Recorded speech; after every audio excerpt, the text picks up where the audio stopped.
सर्वांना नमस्कार. स्वागत आहे आपल्या कायझेन MPSC या यूट्यूब प्लॅटफॉर्मवर. आता आपण गणित प्लस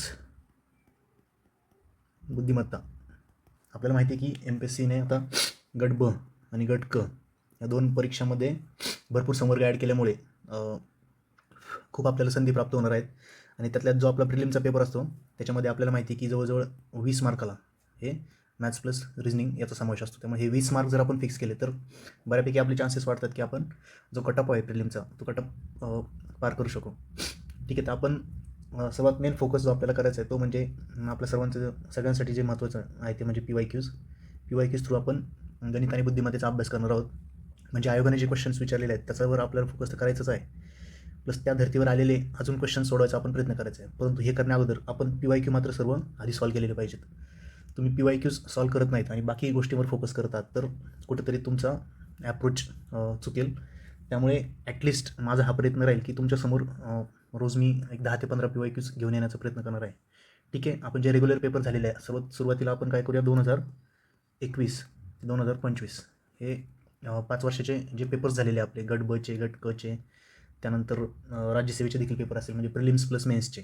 ओके, याच्यामध्ये जे क्वेश्चन्स आलेले आहेत ते सर्वप्रथम आपण हे सोडवण्याचा प्रयत्न करूया, ते समजून घ्यायचा प्रयत्न करूया.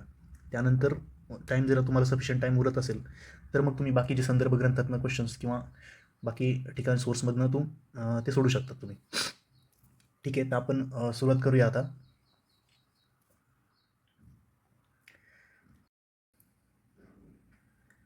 आता आपण पहिला प्रश्न पाहणार आहोत. यामध्ये पहा आपल्याला काय सांगितलं, हा सिलोलिझम्स या टॉपिकचा क्वेश्चन आहे. वैध निष्कर्ष काढा असं आपल्याला म्हटलेलं आहे. त्याच्यामध्ये काय केलं जातं, आपल्याला काही विधाने दिली जातात आणि त्यावर निष्कर्ष दिले जातात आणि ते निष्कर्ष मग मात्र बरोबर आहेत की चूक आहेत, म्हणजे ते फॉलोज होतात ज्या विधानांशी की नाही, याबाबत आपल्याला मार्क करायचं असते. आता यावरून आपण वेन डायग्राम काढायचा प्रयत्न करू. काही पेन्सिल या बंदूक आहेत. ओके, काही पेन्सिल बंदूक आहेत म्हणजे याची डायग्राम कशी काढाल तुम्ही, काही पेन्सिल, ओके, ह्या तुमच्या पेन्सिल्स आहेत आणि ह्या बंदूक आहेत. काही पेन्सिल ह्या बंदूक आहेत. ओके, हे जे मार्क केलेला भाग आहे तो काही पेन्सिल ह्या बंदूक आहे ह्या वाक्याला आपण ड्रॉ केलेलं आहे. नंतर काही बंदूक हे पेन आहेत. आता बंदुकांचा आणि पेनांचा संबंध दिलेला आहे, मग तो बंदुकाचा आणि पेनाचा संबंध लावायचा, पेन्सिलशी संबंध जोडायचा प्रयत्न करायचा नाही, ओढून ताणून संबंध जोडायचे नाहीत. जे दिलेलं आहे आपल्याला एक सिंपल सरळ जशी डायग्राम बनते तशी डायग्राम काढायचा आपण प्रयत्न करायचा. काही बंदुका ह्या पेन आहेत, राईट, पेनविषयी चर्चा केली. त्यानंतर आता पुढे बघा, थर्ड स्टेटमेंट बघा. आता हे स्टेटमेंट पाहिजे आपल्याला, काही पेन हे मारेकरी आहेत. आता काही पेन हे मारेकरी आहेत. ओके, काही पेन हे मारेकरी आहेत. परत ती सेम डायग्राम. आता काही सम, याला इंग्लिशमध्ये सम म्हणतात, तर समचा रूल हा आहे, तर त्याची डायग्राम ही सिंपल डायग्राम ही अशी तयार झाली आपली. ओके, आता आपल्याला निष्कर्ष जे आहे ते निष्कर्ष पडताळून पाहिजे ह्या डायग्रामशी. काही पेन्सिल पेन आहेत. आता काही पेन्सिल आणि पेनचा काही संबंध दिला आहे का आपल्याला विधानांमध्ये, तर आपलं ठरलं आहे की एवढून ताणून आपण संबंध जोडणार नाही आहोत. त्यामुळं हे स्टेटमेंट चुकीचं आहे, हे चुकलं. त्यामुळे पर्याय क्रमांक 1 आपला गायब झाला. त्यानंतर नेक्स्ट पहा, काही बंदुका ह्या मारेकरी आहेत. आता इथं मारेकरी लिहायचं राहिलं. ओके, मारेकरी. आता काही बंदुका ह्या मारेकरी आहेत म्हटले काय आपल्याला, इथं बंदूक आहे. सेकंड म्हणजे हा फर्स्ट गोल, हा दुसरा, तिसरा आणि हा चौथा. तर बंदुकांचा हा दुसरा गोल आहे, दुसरा आणि मारेकऱ्यांचा चौथा. यामध्ये काही संबंध आपल्याला मेन्शन केला आहे का स्टेटमेंटमध्ये, तर नाही केला. ओके, त्यामुळे आपण तो ओढून ताणून संबंध जोडायचा नाही. त्यामुळे हे स्टेटमेंट देखील चुकीचं आहे.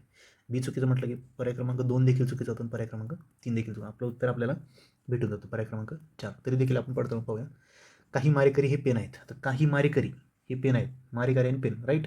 काही पेन हे मारेकरी आहेत हे असं आपल्याला स्टेटमेंटमध्ये म्हटलं आहे. त्यामुळे काही मारेकरी हे पेन आहेत हे देखील स्टेटमेंट बरोबर आहे. त्यामुळे सी हे स्टेटमेंट बरोबर आहे. नेक्स्ट पहा, काही मारेकरी बंदूक आहेत. आता परत मारेकरी आणि बंदुकाचा संबंध दिला आहे का काही संबंध, स्टेटमेंटमध्ये काहीच संबंध दिलेला नाही. स्टेटमेंटमध्ये पेन्सिलचा बंदुकीशी संबंध दिलेला आहे, बंदुकीचा पेनशी आणि पेनचा मारेकरीशी दिलेला आहे. त्यामुळे डी स्टेटमेंट देखील चुकीचं आहे. परंतु आपल्याला उत्तर आधीच भेटलेलं आहे सी. ओके, त्यामुळे पर्याय क्रमांक सी हे आपलं उत्तर बरोबर आहे. ओके, पुढचा क्वेश्चन पाहूया.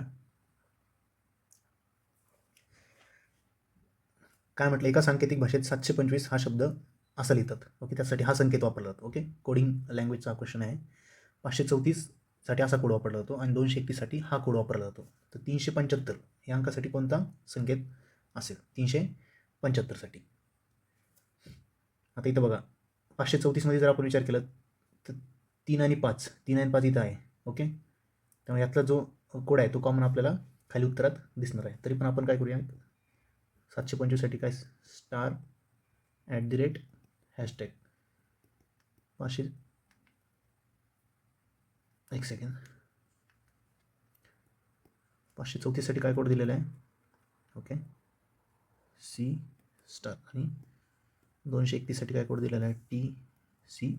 आता हा याच क्रमाने असतो असं नाही, त्यामुळे आता यातलं जे कॉमन आहे ते आपल्याला शोधायचं. त्याच्यामध्ये 5 कॉमन आहे बघा, एक वेगळ्या पेनने दाखवतो मी. हा 5 कॉमन आहे, हा 5 कॉमन आहे. मग ह्या दोन याच्यामध्ये काय कॉमन आहे, तर ह्या दोघांमध्ये स्टार कॉमन आहे, राईट. स्टार कॉमन आहे म्हणजे 5साठी काय आलं आपलं, 5साठी स्टार आला. आपल्याला 375साठी कोड पाहिजे आहे, 5साठी काय आला, स्टार आला. ओके. आता हे 7 2 उरले आणि याच्यात 2 3 1 आहे. त्याच्या ह्या दोघांमध्ये आता काय उरलं कॉमन ते पाहिजे. हे कट झालं, 5 5 कट झालं. 7 आणि 2साठी हे आहे आणि 231साठी हा आहे. यांच्यामध्ये कॉमन काय काय, @ हा कॉमन आहे बघा, हा @ कॉमन आहे. त्यामुळे 2साठी काय आलं, ह्या 2साठी @ आणि 2 आपल्याला विचारलं नाही त्यामुळे ते लिहायची काही गरज नाही. ओके. आपल्याला 7 विचारलं आहे, मग 7साठी काय आलेलं आहे, हॅशटॅग. 7साठी काय आलेलं आहे, हॅशटॅग आलेलं आहे. ओके. 7 मिळाला, आता फक्त 3 उरलेलं आहे. आता ह्यामध्ये 34 राहिलं आणि यामध्ये 31 राहिलं. याच्यामध्ये 3 कॉमन आहे, 3 कॉमन. याच्यामध्ये काय कॉमन आहे, ह्या 2मध्ये C. ओके. 3साठी C.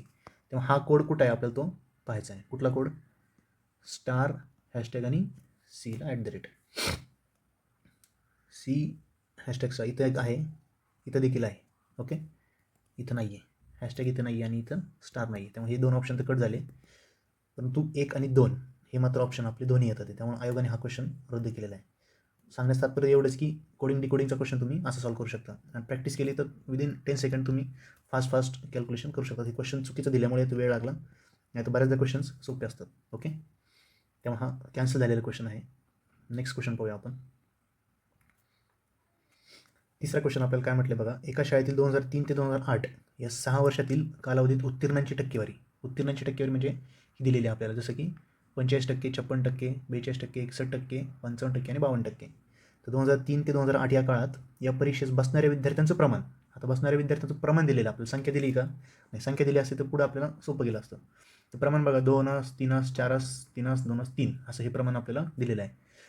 असे असल्यास 6 वर्षाच्या उत्तीर्णांची एकत्रित टक्केवारी विचारली आपल्याला. एकत्रित टक्केवारी म्हणजे काय करायला लागेल आपल्याला, एकत्रित पास झालेले लोक आणि एकत्रित एकत्रित विद्यार्थी, ओके, गुणिले 100. हे केलं तर आपण काय येणार आपल्याला, ते आपलं उत्तर पर्सेंटेजमध्ये येऊन जाणार. आता हे कसं काढायचं, यामध्ये पहा आता हे प्रमाण जे दिले आपल्याला, ओके, हे जे प्रमाण दिलेले आपल्याला 2 3 4 3 हे प्रमाण आहे म्हटल्यावर त्यांची संख्या जेव्हा काढतो आपण तेव्हा ते टोटल एक्स होऊन जातं. ओके. म्हणजे काय होणार, 2x लोक बसले होते 2003 ते 2008साठी. 2003 4 5 6 7 आणि 8, 3साठी 2x लोक बसले होते, नंतर 3x लोक, 5साठी 4x, नंतर 3x, नंतर 2x, नंतर 3x, असे एकूण मिळून याची जर बेरीज आपण केली तर हे टोटल होऊन जातात 2 आणि 3 5 आणि 4 9 आणि 3 12 आणि 2 14 आणि 3 17. तर एकूण 17x लोक होते. म्हणून आपल्याला एकूण एकत्रित विद्यार्थी जे आहे खालचं ते काय भेटलं, 17x. आता एकत्रित पास झालेली लोकसंख्या पाहिजे आपल्याला. 45% विद्यार्थी इथे पास झाले होते. आता हे 2x चे 45% म्हणजे किती होतात, 45 गुणिले 2 90x प्लस हे, नंतर याला किती पास झाले 56%, नंतर पुढे किती पास झाले 42%, नंतर झाले 61%, नंतर झाले 55%, नंतर झाले 52%. आता काय करायचं, एकूण विद्यार्थी काढण्यासाठी या दोघांचा गुणाकार करायचा, तो येतो 90x. असंच तुम्ही याचा दोघांचा गुणाकार करायचा, 56 गुणिले 3 ते किती होतात 168, 168x. आता हे मी बाजूला इथं ॲड करतो, 90 168, ठीक आहे. नंतर 42 गुणिले 4 हे देखील किती होतात 168. त्यानंतर 61 गुणिले 3 हे होतात 183, हे 55 गुणिले 2 होतात 110 आणि 52 गुणिले 3 किती होतात 156. तर ह्याची जर आपण बेरीज केली, ह्या सर्वांची बेरीज जर केली, हे एकूण आपले 17x एकूण आहेत, ह्याची बेरीज केली तर किती होतं 8 8 16, 16 आणि 3 19, 19 आणि 6 19 आणि 6 किती होतात? 25. 5 6 7 8 आणि 8 16, 16 आणि 6 22, 22 आणि 6 28, 28 आणि 9 37, 3 4 5 6 7 8 875. आता हे एकूण लोकसंख्या झाली, पास झालेली 875. ओके, आणि पुढं एक्स जो आहे यांना प्रत्येकाचा 90 एक्स होतं, 108 हे एक्स जे आहे ते एक्स येणार इथं, म्हणजे ते देखील एक्स येणार. म्हणजे आपला रेशो काय आला? 875 एक्स भागिले 17 एक्स. ओके, एक्सला एक्स गेला. आता दोघांचं जर तुम्ही हे कराल 17चा पाड्यात बघा, 17 17 5 85. ओके, 2 उरले, मी 2 आणि 5 उरले 25. ओके, 17 1 17 पॉईंट आला. 17 नंतर हे 8 उरतात, मग 0. 17 चौक 68, 12 उरले. ओके, 17 7 119. त्यामुळे 51.47% हे आपलं उत्तर आलेलं आहे. आलं लक्षात? 51.47% हे आपलं उत्तर आलेलं आहे. आता ते कुठे पाहिजे आपल्याला क्वेश्चनमध्ये? तर 51.47 नाही, 55 नाही, 42 पण नाही, 51च्या नजदीक हेच ॲप्रोप्रिएट आन्सर आपलं आहे. तर हे टक्केवारी आणि प्रमाणचं गणित कसं सोडवायचं, पर्सेंटेज आणि रेशो, तर हे याबद्दल झालेलं आता.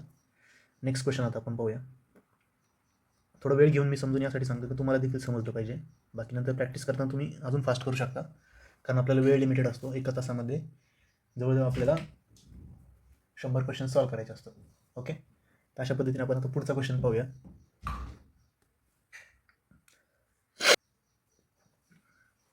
काय म्हटलं आपल्याला बघा आता, 8 भाग रसायन ए आणि 3 भाग पाणी यांचं मिश्रण केलं, तर त्या आणि केलं आहे आणि त्यात 26 लिटर पाणी घातले, तर मिश्रणातील रसायन ए हे त्यातील पाण्याचे निम्मे होते. त्या मिश्रणातील रसायनाच्या लिटरची टक्केवारी सांगा. आता आपण असं समजूया हे रसायन आहे आणि हे पाणी आहे. ओके, तर आधी किती होतं? त्यातले 8 भाग हे मिश्रण आहे, त्यातले 8 भाग मिश्रण जर x लिटरचं असेल आणि त्यातला 8 भाग त्यातले काय आहेत? ए रसायन आहे आणि 3 भाग हे काय? पाणी आहे. आलं लक्षात? हे रसायन आणि हे पाणी. आधी आपण असं म्हणूया का 8x टोटल भाग किती झाले? आता 8 आणि 3 11 भाग झाले, राईट? तर 8x/11 हे काय झालं? त्यातलं रसायन झालं एकूण, आणि खाली काय येतं? 3x/11. ओके, कारण हे एक्स पाण्यापैकी 8 भाग म्हणजे 11 भागापैकी 8 भाग तेवढं लिटर, तर ते हे आपल्याला आधीचं प्रमाण दिलं आहे. त्यातलं जर तुम्ही सिम्प्लिफाय केलं त्याला 11ला 11 जातं, एक्सला 1 जातं, म्हणजे इथं काय राहतं? 8च 3च राहतं शेवटी. ओके, कारण 8 भाग रसायन आणि 3 भाग म्हणजे त्यांचा रेशो 8च 3च येणार. ओके, आता याच्यामध्ये काय केलं यांनी की 26 लिटर पाणी टाकले. याच्यामध्ये काय केलं? हे 8x तसेच ठेवा, कारण एक्स पाहिजे आपल्याला. याच्यामध्ये आपण जेव्हा 26 लिटर पाणी टाकतो तेव्हा काय होतं? ते प्रमाण 1:2 होतं, राईट? ते प्रमाण काय होतं? 1:2 होतं.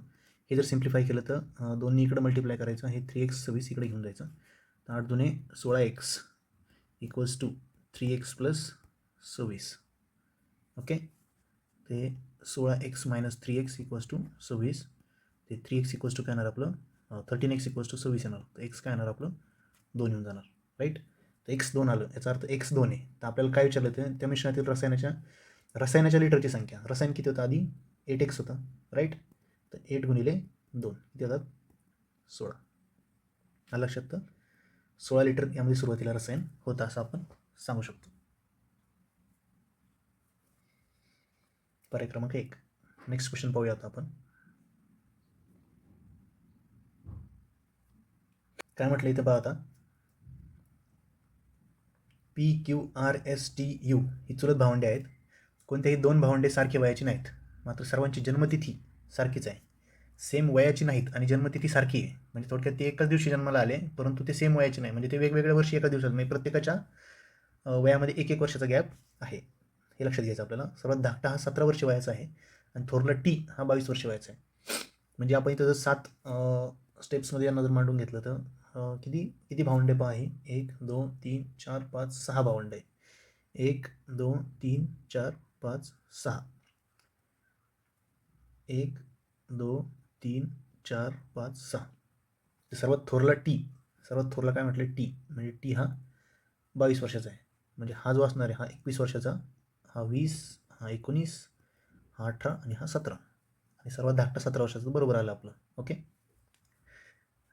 आता पुढे काय म्हटलं, यू हा वय आणि क्यू आणि एस यांच्यामधला आहे. यू हा वय आणि क्यू आणि एस यांच्यामधला आहे. तर तात्पुरतं त्याला पेंडिंगला ठेवूया. पी हा क्यूपेक्षा मोठा आहे. पी हा पण पेंडिंगला ठेवू. आर हा एसपेक्षा मोठा आहे. आता क्यूचं वर्ष 17 वर्ष आहे. क्यूचं वय 17 वर्ष, मी इथं क्यू येणार म्हणजे क्यू सगळ्यात धाकटा आहे. तर अनुक्रमे एस आणि आरची आपल्याला काय विचारली, थोडी निवडास सांगितले. इथे एक स्टेटमेंट आहे बघा, यू हा वय आणि क्यू आणि एस यांच्यामधला आहे. क्यू आणि एस यांच्यामध्ये काय आहे, यू आहे. म्हणजे एसचं आपल्याला डेफिनेटली कळलं, एसचं वय 19 आहे आणि आपल्याला एस आणि आरमध्ये एस विचारला आहे. तर एस 19 वर्षाचा आहे. 19 कुठं आहे पर्याय, इथे एक 19 आहे आणि इथे एक 19 आहे. आता इथं 18 19 घ्यायचं का 19 21 घ्यायचं, परंतु 18ला आपल्याला पाहिलं आपण यू आलेला आहे. 18ला जर यू असेल तर आर मात्र हा 21लाच असला पाहिजे. त्यामुळे पर्याय क्रमांक 3 हे याचं उत्तर बरोबर आहे. बाकी तुम्हाला जास्त सर्व मांडणी करायची पण देखील गरज नाही, यातून देखील आपल्याला उत्तर मिळून जातं. इलिमिनेशन पद्धतीने आपण उत्तर फाइंड करू शकतो. पुढचा क्वेश्चन पहा. सौरभकडे त्रिकोणी आणि चौकोनी अशा 2 आकारांचे 25 कागद आहेत. त्याच्याकडे काही कागद असे त्रिकोणी आहेत, काही कागद असे चौकोनी देखील आहेत. आलं लक्षात. तर त्यांच्या कोणांची संख्या एकूण 88 आहे. त्यापैकी त्रिकोणी कागद किती आणि त्रिकोणाच्या कोणांची संख्या किती. सोपं आहे. आता बघा, त्रिकोणाला किती कोण आहेत, 3 कोण आहेत. म्हणजे एक कागद असेल तर कोण किती झाले, 3 झाले. 2 कागद असतील तर 6 कोण. थोडक्यात म्हणजे एक्स त्रिकोण असतील तर कोणांची संख्या किती होणार, 3x होणार. तसेच आता त्रिकोण आणि चौकोन ह्या दोघांची बेरीज मात्र किती आहे, 25, कारण टोटल 25 कागद त्याच्याकडे. मग हे जर एक्स असेल तर हे डेफिनेटली 25 - x असणार, कारण 25मधून x वजा करावं लागणार. आणि याच्या कोणांची संख्या बघा, एक चौकोन असेल तर कोण 4 आहेत, 2 चौकोन असतील, चौकोनी कागद असतील तर 8 आहेत. म्हणजे आणि हे 25 - x असतील त्याला गुणिले 4, 4 × 25 - x एवढे कोण असतील. त्याची कोणांची संख्या किती झाली, 4 × 25 - x. आणि हे टोटल मिळून किती आहे त्याचे कोण, टोटल मिळून किती आहेत कोण, 88. म्हणजे आपल्याला इक्वेशन्स काय भेटते, 3x + 4 × 25 - x बरोबर 88. आता सॉल्व करून घ्या. 3x प्लस आता 4ने आतमध्ये मल्टिप्लाय करून घ्यायचं. हे 100 येतं. 25 × 4 वजा 4x = 88. आता 3x - 4x हे किती येणार. आता दोघांचे साईन्स वेगवेगळे आहेत. ओके. त्यामुळे करताना वजाबाकी करायची. मोठ्या संख्येचं चिन्ह वजाबाकी केल्यावर उत्तर x येतं. मोठ्या संख्येचं चिन्ह मायनस. इथं +100 आहे तसंच ठेवायचं. पुढं 88. आता हे -x इकडे न्यायचं. ते इकडे जाऊन काय होणार, +x होणार. आणि हे 88 इकडे जाऊन काय होणार, मायनस होणार 100मधून. मग 100मधून 88 गेले, खाली उरतात 12 आणि इकडे फक्त x राहिला. त्यामुळे x बरोबर काय होतं, 12 राहिले. x जर 12 असेल तर पर्यायामध्ये बघा आपल्याला त्रिकोणी कागद किती. मी कागद पहिले 12 इथं आहे आणि त्यांची कोणाची संख्या बरोबर 36 आहे. राईट. त्यामुळे पर्याय क्रमांक 3 हे आपलं उत्तर बरोबर आहे. पुढचा क्वेश्चन पाहूया आता.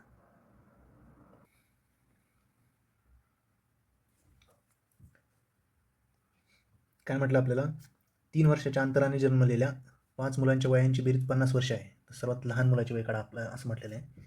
थोडक्यात म्हणजे काय, 5 मुली आहेत ना, 1 2 3 4 5. राईट. तर 3 वर्ष प्रत्येकामध्ये 3 वर्षाचा गॅप आहे. म्हणजे याचं वय जर x असेल तर याचं x + 3 असणार, याचं x + 6 असणार. का, कारण ह्या 3पेक्षा एक्स्ट्रा, ह्या x + 3 मध्ये 3 मिळवलं तर x + 6 होतात. ओके. तसं याचं x + 9 असणार आणि याचं x + 12 असणार. आणि यांचं काय विचारलं, आपल्या सर्वांच्या वयाची बेरीज किती आहे, 50 वर्ष आहे. तर बघा, x किती आहे, 5x. 5x बरोबर प्लस हे 3, 6 आणि 3 9, 9 9 18, 18 आणि 12 किती होतं, 30 बरोबर 50. 5x बरोबर 50 वजा 30 म्हणजेच 20. तर x बरोबर 20/5 म्हणजेच 4. त्यामुळे एक्सची व्हॅल्यू 4 आली. आपल्याला सर्वात लहान मुलाचं विचारलं. सर्वात लहान मुलाचं वय x आहे, म्हणजेच किती आहे, 4 आहे. त्यामुळे पर्याय क्रमांक 2 म्हणजेच 4 हे उत्तर आपलं बरोबर आहे. पुढचा क्वेश्चन पहा. काय म्हटलं आपल्याला, एक टोला म्हणजे बेल. ओके. एक टोला 18 मिनिटानंतर वाजतो, दुसरा टोला 24 मिनिटानंतर वाजतो, तिसरा टोला 32 मिनिटानंतर वाजतो.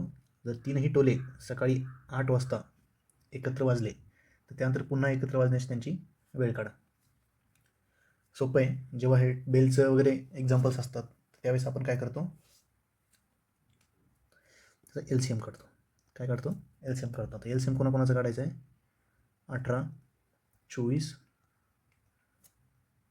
आणि 32 यांचा LCM आपल्याला काढायचा आहे. LCM काढायची आपली मेथड पहा.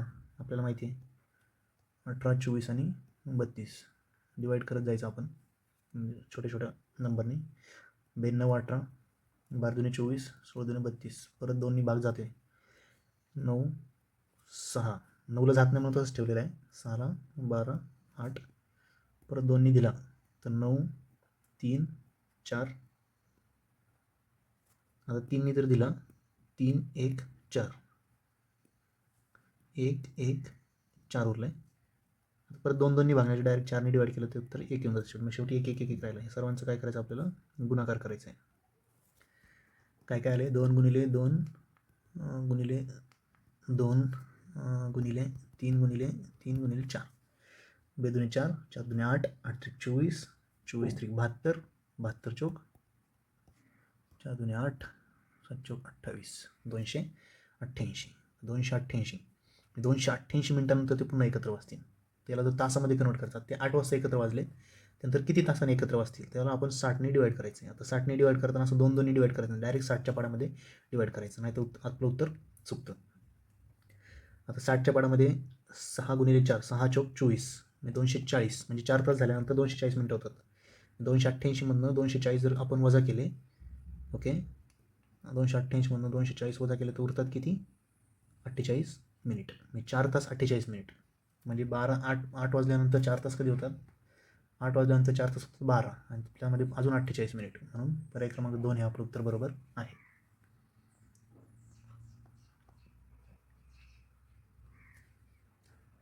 पुढचा प्रश्न पहा. आम्ही मंदिरापासून 8 किलोमीटर चालत गेला, त्यानंतर 3 किलोमीटर डावीकडे चालत गेला, त्या ठिकाणाहून 12 किलोमीटर परत डावीकडे चालत गेला. तो मंदिरापासून किती अंतरावर आहे.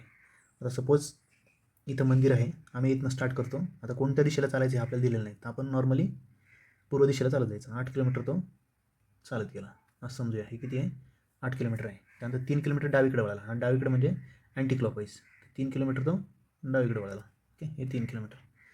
त्यानंतर परत तो 12 किलोमीटर, तर 12 किलोमीटर चालता चालता परत डावीकडे वळाला येतो. आता इथं पहा डावीकडे वळाला म्हणजे ह्या साईडला अँटी क्लॉकवाईज. तो परत चालत चालत 12 किलोमीटर चालता चालता इथपर्यंत आला तेव्हा त्याने 8 किलोमीटर कवर केले. ओके, त्याच्या पुढं अजून तो किती 4 किलोमीटर चालला आहे. ओके, तर हे झाले 4 किलोमीटर अधिक हे 8 किलोमीटर, म्हणजे टोटल 12 किलोमीटर चालला तो इथनं इथपर्यंत. हे 8 आणि हे 3 किलोमीटर आहे. तर आपल्याला विचारले तो इथं पोचले असताना तो ह्या मंदिरापासून, इथं मंदिर होतं ना, ह्या मंदिरापासून किती लांब आहे. तर आपल्याला हे जॉईन करून घेतलं तर आपल्याला लक्षात येईल ह्या आयत तयार झाला आहे, राईट. तर हे 3 किलोमीटर असेल तर हे देखील 3 किलोमीटर आहे. आणि आता आपल्याला कॉमन सेन्स लगेच लक्षात आलं असेल की इथं पायथागोरसचं प्रमेय आपले होते 3, 4, 5. पायथागोरसचे प्रमेय तुम्हाला पाठ करावे लागतील 3, 4, 5. ओके, 5, 12, 13, 7, 24, 25. तर हे प्रमेय आपण जर पाठ केले लक्षात असले आपल्या तर तो सोपं जातं. तर हे 3, 4, 5 म्हणजे हे डिस्टन्स किती असणार आहे, हे 5 किलोमीटर असणार आहे. त्यामुळे पर्याय क्रमांक 4 हे आपलं उत्तर बरोबर आहे.